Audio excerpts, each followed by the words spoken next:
विधानमंडल समीक्षा। आइए सुनते हैं विधानमंडल की समीक्षा। सबसे पहले सुनते हैं विधानसभा की समीक्षा। लेखक हैं योगेश नारायण।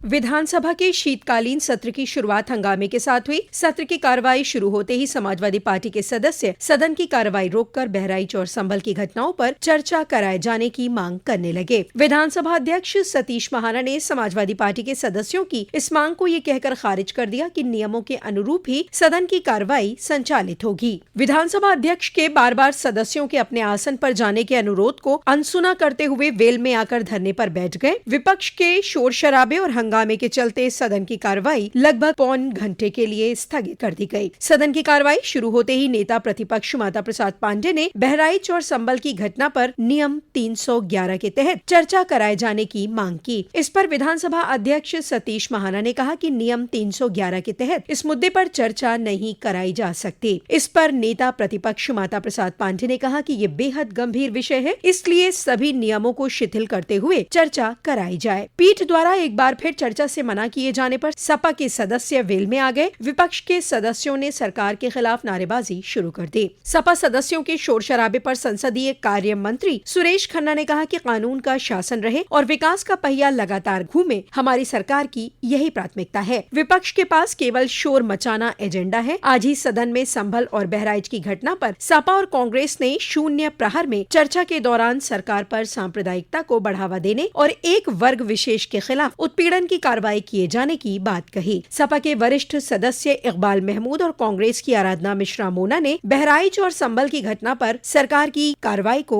एक तरफा बताया। संभल की घटना पर सपा सदस्य ने कहा कि संभल घटना में कार्रवाई ये राजनीतिक फायदे के लिए की जा रही है। सपा और कांग्रेस के सदस्यों द्वारा लगाए गए आरोपों का जवाब देने के लिए मुख्यमंत्री योगी आदित्यनाथ सदन में स्वयं मौजूद थे। उन्होंने सपा सदस्यों के आरोपों का सिलसिलेवार जवाब दिया। उन्होंने साफ कहा कि संभल की घटना में किसी बेगुनाह के खिलाफ कार्रवाई नहीं की जा रही है। साक्ष्यों के आधार पर ही पुलिस कानून के मुताबिक अपना काम कर रही है। मुख्यमंत्री ने कहा कि एनसीआर के रिकॉर्ड के अनुसार यूपी में सांप्रदायिक घटनाओं में 97 से 98% की कमी आई है। संभल की जामा मस्जिद के सर्वे को लेकर उन्होंने कहा कि तथ्यों को छिपाकर लोगों को गुमराह किया जा रहा है। उन्होंने कहा कि संभल की घटना पर 3 सदस्यीय न्यायिक आयोग का गठन कर दिया गया है। उसकी रिपोर्ट आने के बाद दूध का दूध और पानी का पानी हो जाएगा। आज ही मुख्यमंत्री योगी ने विधानसभा मंडप की नवीनीकृत दर्शक दीर्घाओं का उद्घाटन किया। इस मौके पर मुख्यमंत्री योगी ने विधानसभा मंडप की नवीनीकृत दर्शक दीर्घाओं का उद्घाटन किया। इस मौके पर मुख्यमंत्री योगी ने कहा कि लोकतंत्र में विधायिका का एक विशेष महत्व है। ये एक मार्गदर्शिका है। यहाँ सभी लोग एकत्र होते हैं, प्रदेश के विकास पर चर्चा की जाती है। विधानसभा अध्यक्ष ने अपने पौने 3 साल के कार्यकाल के दौरान लोकतांत्रिक रूप से मजबूत करने के साथ ही आधुनिकता से जोड़ने का कार्य किया है। यूपी विधानसभा पेपरलेस हो गई है, ये गौरवपूर्ण क्षण है।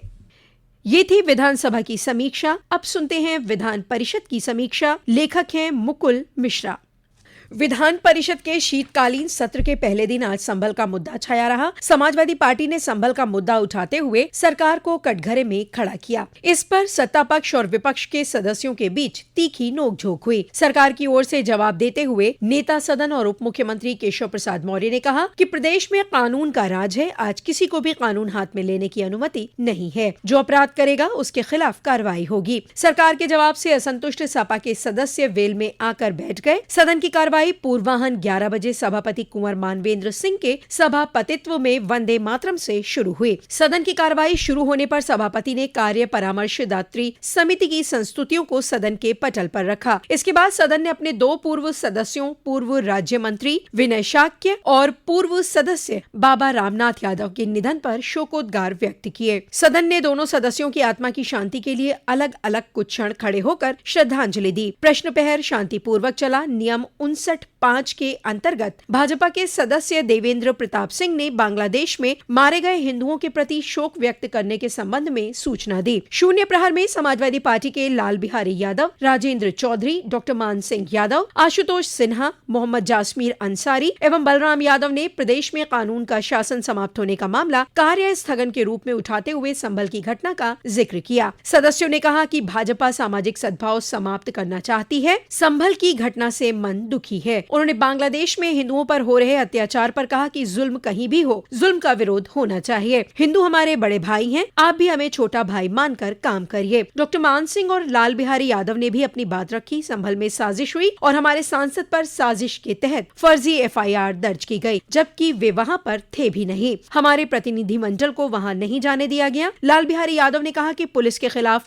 हत्या का मुकदमा चले, जिन्होंने सरकारी और गैर सरकारी असलहे चलाए और 5 निर्दोषों की जान गई। इसी बीच सत्ता पक्ष के सदस्यों ने टोका टाकी की और कई जगह तीखी नोकझोंक हुई। इसी बीच मंत्री संजय निषाद भी बोल पड़े और फिर सपा सदस्यों और निषाद के बीच जोरदार बहस हुई। नेता सदन और उप मुख्यमंत्री केशव प्रसाद मौर्य ने कहा कि उत्तर प्रदेश में शांति व्यवस्था बनी रहे, ये हमारी प्राथमिकता है। उत्तर प्रदेश में उपलब्धियों का स्वर्णिम काल चल रहा है, अपराध मुक्त और दंगा मुक्त प्रदेश बन गया है। उन्होंने कहा कि संभल में जो कुछ हुआ है वो सपा के सांसद और विधायक के बीच वर्चस्व की जंग थी। अगर पुलिस हस्तक्षेप नहीं करती तो पता नहीं और कितनों की जान जाती। हम तुष्टीकरण की राजनीति नहीं करते। अगर ऐसा होता तो अल्पसंख्यकों को गरीब आवास नहीं मिलते। जो अपराध करेगा उसके खिलाफ कार्रवाई होगी, मुकदमा दर्ज होगा। सरकार के जवाब से असंतुष्ट सपा के सभी सदस्य वेल में आकर बैठ गए। सभापति कुंवर मानवेंद्र सिंह के अनुरोध के बाद सदस्य अपने अपने स्थानों पर वापस बैठ गए और सदन के व्यवस्थित होते ही सदन की कार्रवाई फिर से शुरू हो गई। निर्दलीय राज बहादुर सिंह चंदेल, डॉक्टर आकाश अग्रवाल ने पुरानी शिक्षण संस्थाओं को उच्चीकृत करने का अवसर दिए जाने के लिए उत्तर प्रदेश माध्यमिक शिक्षा परिषद की वित्त विहीन विद्यालयों को मान्यता प्रदान किए जाने वाले नए संशोधित नियमावली के नियमों को शिथिल किए जाने का मामला कार्य स्थगन के रूप में उठाया। ग्राह्यता पर राज बहादुर सिंह चंदेल एवं डॉक्टर आकाश अग्रवाल ने अपने विचार व्यक्त किए। माध्यमिक शिक्षा राज्य मंत्री स्वतंत्र प्रभार गुलाब देवी ने कहा कि मान्यता की शर्तों में बदलाव की कोई आवश्यकता नहीं है। शिक्षक दल के ध्रुव कुमार त्रिपाठी ने उत्तर प्रदेश के माध्यमिक विद्यालयों में कार्यरत लाखों वित्त विहीन शिक्षकों को समान कार्य के लिए समान वेतन दिए जाने का मामला कार्य स्थगन के रूप में उठाया। माध्यमिक शिक्षा राज्य मंत्री स्वतंत्र प्रभार गुलाब देवी ने सदन को तथ्यों से अवगत कराया। इसके बाद प्रमुख सचिव विधान परिषद ने उत्तर प्रदेश के 2024 के क्रमशः 5वें से लेकर 14वें तक बने अधिनियमों की घोषणा की। सदन में आज की कार्यसूची की मदों को निपटाया गया और अधिष्ठाता